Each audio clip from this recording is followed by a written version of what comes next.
Los saludo aquí en hola60.com. Momento ahora de conversar con mi amigo personal, Lucas Prieto Llor. Derecho amigo, ¿cómo andás? Bien, Mariano, ¿vos? ¿Todo tranquilo? Todo tranquilo. ¿Tanto tiempo? Es así. La agenda está complicada, ¿eh? Mitad pelea, mitad discusión, mitad fase difícil. Sí, la semana pasada tuviste mucho trabajo, me dijeron, así que... Hay veces que hay que trabajar. Estuviste en Capital, me dijeron. Sí, no de esto. No dio precisión, pero bueno.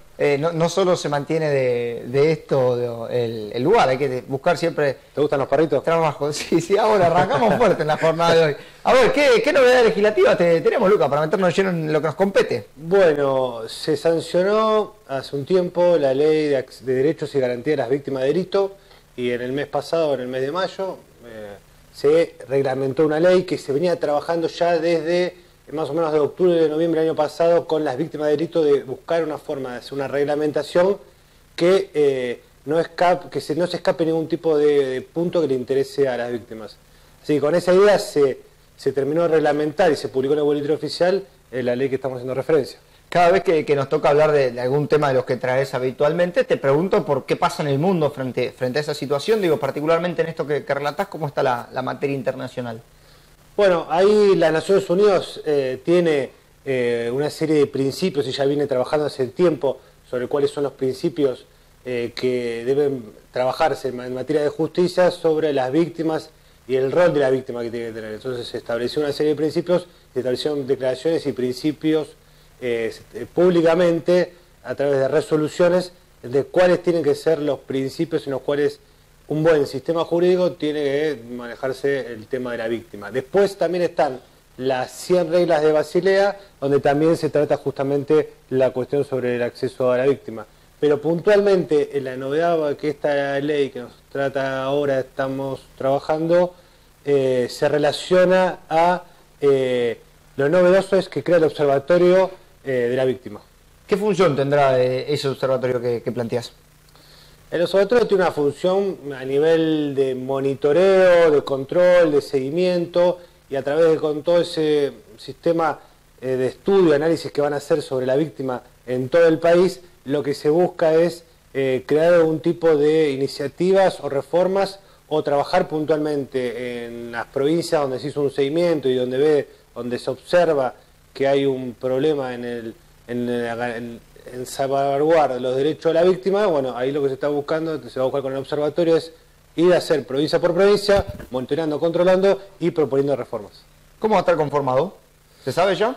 Sí, la propia reglamentación lo establece, ahí lo que se crea puntualmente se busca, como hablamos recién, para que se esté cubierto por todas las provincias, que el observatorio esté conformado por víctimas de todas las provincias, de todas las provincias del país, y además lo que también se está dando muy en boga y se está en la reglamentación, que es muy conocido, acá en Zona Norte los tenemos, son las víctimas de delito, las asociaciones que son víctimas de delito. Acá en Zona Norte han pintado y han hecho marchas y son muy participativas, y este observatorio no solamente le da participación a la persona víctima o el familiar en ese caso, sino también a asociaciones civiles. ¿Es un cambio de paradigma o se puede interpretar de esta manera? Sí, por supuesto, porque desde 1921 a la fecha el Código Penal ha tenido una postura con la víctima, ¿no?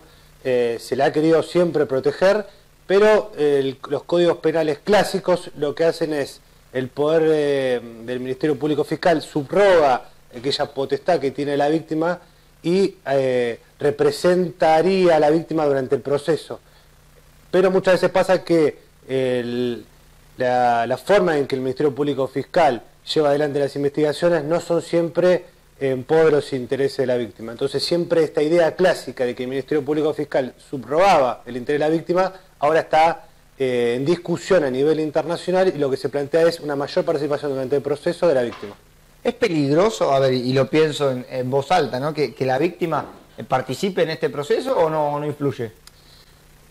Sinceramente tenemos que ver en la práctica cómo se da, ¿no? Digamos, tenemos en cuenta que la víctima no tiene un grado de imparcialidad como lo tiene un juez o como tendría que tener un fiscal en su caso. Por lo cual se entiende, y por algunas pruebas que hubo, es que la víctima está tenida de algún tipo de motivación o un ánimo de venganza, no de buscarse una sentencia o una condena justa, ¿no? Siempre las víctimas piden el máximo de la pena, no quiere decir que no le corresponda, pero el ordenamiento jurídico penal trata otras variables, ¿no? Digamos, cuando tenemos un homicidio, estamos hablando de un 8 a 25. La víctima quiere los 25, pero ¿por qué el ordenamiento jurídico le da 8 años? Porque tiene en cuenta otras variables, como es la resocialización del delincuente y la posibilidad de dar una segunda oportunidad a la persona. Que eso la víctima en su análisis no está, por eso hay que ver esta nueva iniciativa, cómo juega en todo ese rol a nivel judicial. Y a ver, y el objetivo fundamental del tema, digo, uno puede trabajar sobre la lógica de decir, bueno, en definitiva se persigue esto, este es el objetivo troncal de todo esto que venimos conversando, o hay que esperar a ver cómo se desarrolla en la práctica. En sí lo que se llegó a esto fue una idea impulsada desde el principio por el Frente Renovador, que después terminó captando, fue aprobada por todos los bloques en la Cámara de Diputados. Lo que se buscaba era que las causas no se estanquen porque el fiscal quiere que se estanque. Entonces darle la posibilidad a la víctima de, además de ser querellante, de poder establecer una mayor posibilidad en cuanto a los recursos y cuanto a materia de apelaciones y de proponer cuestiones durante el proceso, como para evitar el estancamiento, o sea, darle una mayor protección de legitimación activa durante el proceso. Esa es la idea principal. Ahora lo que se está buscando y el objetivo final, lo que se busca en todo esto es llegar a lo que se plantea en Costa Rica, el Código Procesal de Costa Rica, en el cual la víctima, cuando hay un delito, como por ejemplo un homicidio, que hay una familia, una víctima, la víctima subroga, es al revés ahora, al Ministerio Público, lo puede apartar del Ministerio Público y lo que convierte en un delito de acción pública se convierte en un delito de acción privada y en ese caso la víctima se queda con el proceso e impulsa la investigación. Es polémico, hay que ver cómo funciona. A ver, repasábamos recién quizá el desarrollo más amplio, digo, lo que sucede, o por lo menos lo que se ha reglamentado. ¿Tu opinión, dice, o tu intuición, por dónde va respecto a este tema? ¿Está Argentina preparada o tiene la espalda para que esto se aplique y de buena manera? La respuesta va a ser estar siempre ubicada en el Poder Judicial. El juez es el que tiene que poner, como en un partido de fútbol, es el que tiene que poner hasta acá vos podés, hasta acá este es tu límite, digamos, te escucho, tu opinión es vinculante, no es vinculante. El tema está cuando se lo empodera demasiado a la víctima y termina obstaculizando el proceso judicial, y ese proceso judicial el que termina no consiguiendo el objetivo porque lo que se está persiguiendo es un ánimo de venganza. A la verdad habría que ver cómo funciona. Todavía no tenemos antecedentes, hay que ver la práctica, si realmente la víctima termina teniendo un rol preponderante o no.